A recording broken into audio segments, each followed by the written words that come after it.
Hi guys, and welcome back to our channel. Today's video is going to be another breastfeeding video. I got a lot of positive response on our last one, and I figured I would just share a little bit more to maybe help you guys out if you guys are trying to breastfeed yourselves. First thing I want to address is that everything in this video is what worked for me, and everybody's breastfeeding journey is completely different, and yours may be completely different than mine is. Just keep that in mind. Everything that you try might not work, so just keep working on it and it'll be fine. My first bit of advice or tip: when you first decide that you're going to breastfeed, I decided that I was going to breastfeed while I was still pregnant. It wasn't really a thing that I thought about until I was pregnant. Some people know for a fact that they're going to breastfeed when they have a child. And I obviously didn't know until I was pregnant.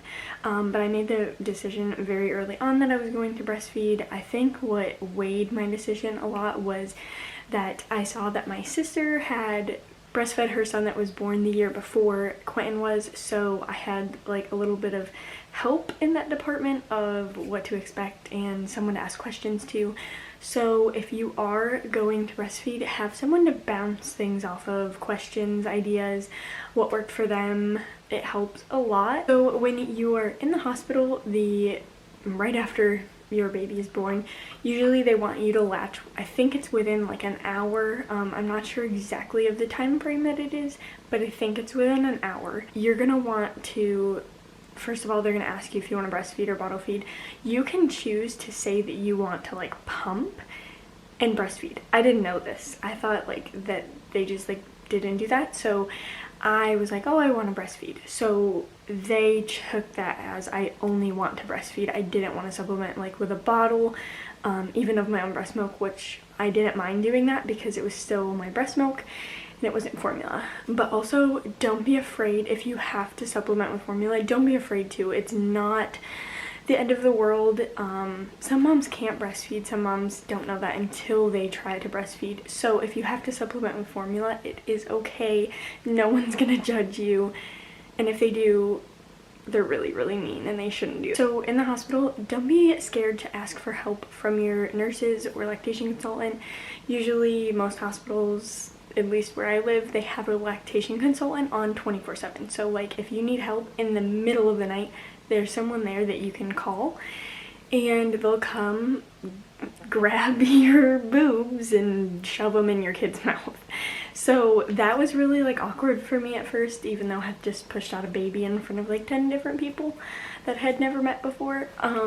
But they literally will, if you are okay with it, grab your boob and shove it in your kid's mouth so that they know that there's a good latch, and so that they can teach you what a good latch feels like.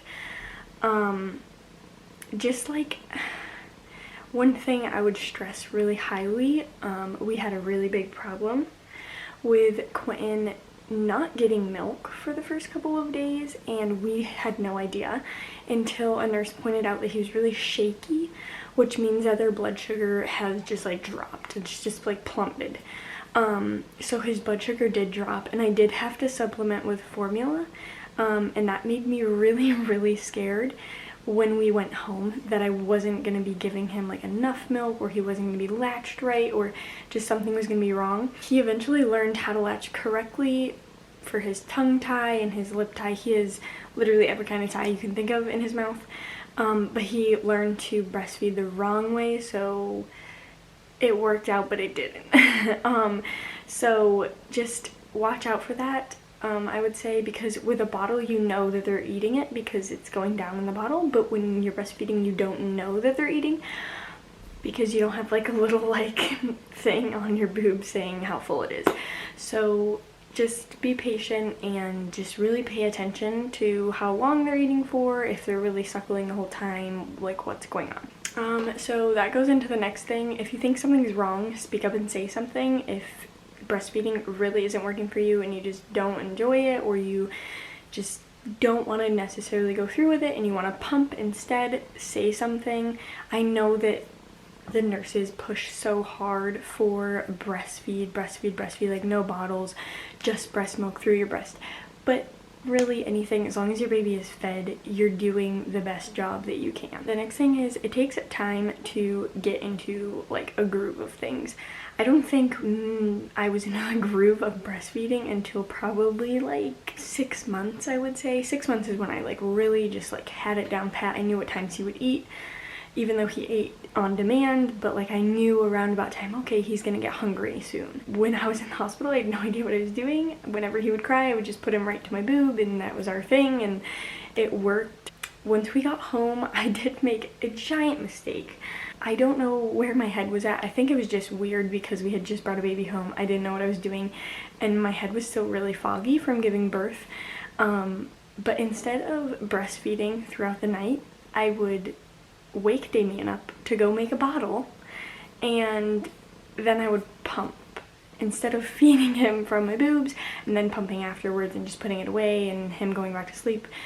I would pump and feed him a bottle, and then I would have to give him what was out of what I pumped because he would eat more than the bottle. It was a huge mess. So just don't overthink it, and just like, now that I look back on that, it was such a stupid thing and I lost so much sleep because of it.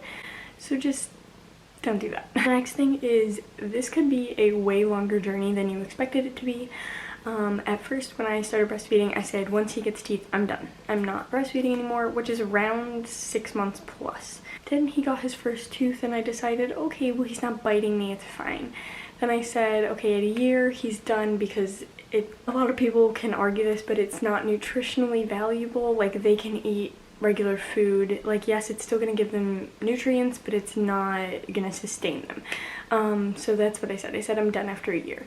We're now at almost at 15 months of breastfeeding. He doesn't really do it now for eating purposes. It's just when he gets overwhelmed or he needs like a comfort. Now it's like a comfort thing.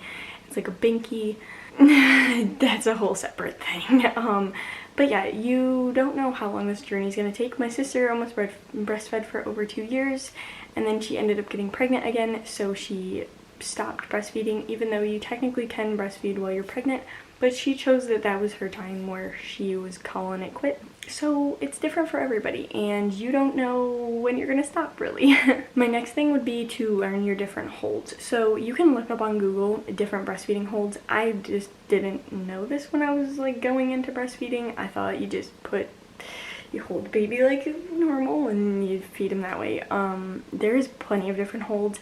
I didn't necessarily like a couple of them. They're weird, and I just liked normal everyday breastfeeding holding. Certain positions work better for certain people. Also, if you have multiples, different positions work better for multiples, like the football hold, because their heads come in this way and their bodies go out towards your arms. So just think about that when you're breastfeeding.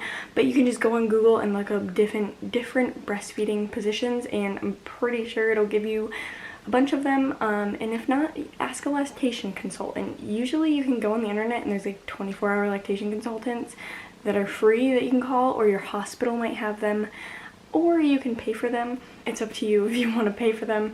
Some of them do give really good advice. The next thing is know why a nipple shield is useful and what it's used for.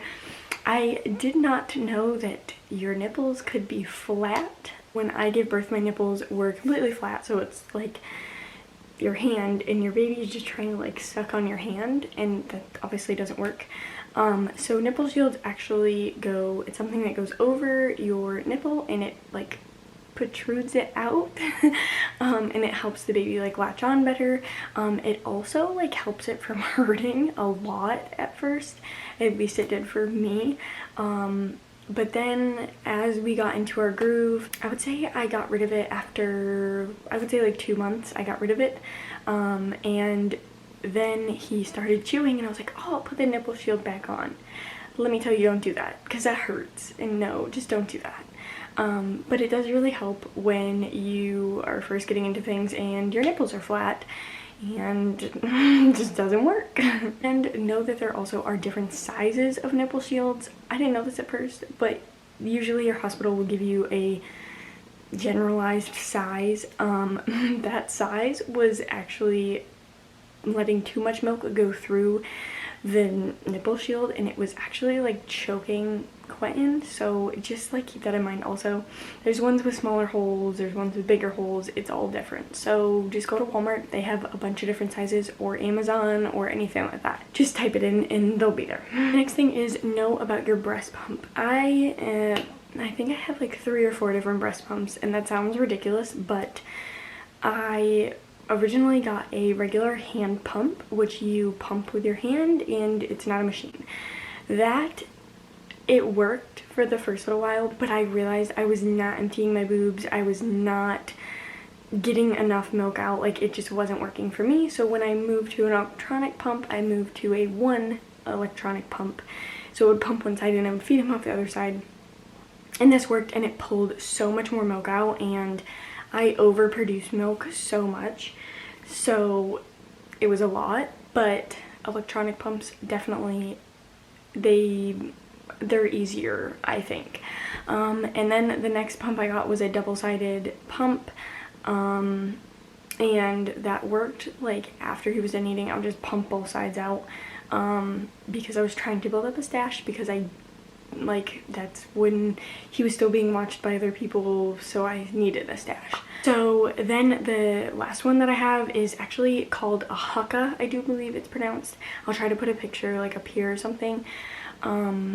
That is really good, and I wish I would have had that for when I first gave birth. I actually didn't know what it was until I watched like an Instagram story from Dear Grayson, and she like showed that you just like stick it on, and while they're eating, and it just like pulls out your letdown instead of wasting all that. And honestly, I saved a lot of milk through that way, because I just wasn't wasting it into a breast pad. I was just pulling it out and then putting it in the fridge. So that's something else to look into if you are going to breastfeed and you don't necessarily want to pump. You can always do that because of your letdown. Next thing would be to eat correctly. I was a really bad person at this at first, and I think it like kicked me into high gear when I really got like the talk from Quenton's pediatrician saying that if I wasn't eating correctly, that I wasn't nutritionizing, that's not a word, I wasn't giving myself the nutrients that I needed, because he was taking all of them that he needed. So if I was only eating enough for that, I'm not getting anything. So you definitely need to be eating correctly and eating enough calories a day. I think that's what I struggled with the most, because you're producing food for someone else, so you need to get more calories in than you would normally. Also, taking your vitamins is also just essential. Like, you need to take your prenatal vitamins after you've given birth. I didn't know this until obviously they told me after I gave birth, continue taking your prenatal vitamins, but it does help a lot. But yeah, you do need to listen to what they're saying, and if you're losing weight, that's probably not like a great sign. Of course, if you're losing weight right after birth, that's normal, but if you're losing weight more often, and it's not healthy, if you think, you should definitely talk to someone, preferably your OBGYN or your doctor or something, to say, hey, like, am I getting enough? And most times they'll refer you to like a nutritionist. The last thing I would say for this video, just because it is getting necessarily a little bit long, is just enjoy every single minute of breastfeeding. And I know that's so hard to say because I don't enjoy every single minute of breastfeeding, but really just like stop and enjoy it sometimes, because you're never gonna get that time back. I take a lot of pictures, and I know that sounds really weird, like you take pictures of your son breastfeeding, but I actually had pictures taken at our wedding of Quenton breastfeeding, and the photographer loved it. She breastfed her boys, and she was just like, we gotta take a picture of it. So just enjoy every minute of it, because it's not gonna last forever, and eventually they might wean and you might not be ready for it. So just take every minute with a grain of salt if you have to, and just enjoy it and get through it, and just know that it's gonna be over soon and you're not gonna get it back. So that is it for today's video, guys. I hope you enjoyed, and if you want more breastfeeding videos like this, just let me know. Let me know what you want them to be about, if there's any specifics that you want me to talk about, and I would love to do that. So we'll see you guys in our next video.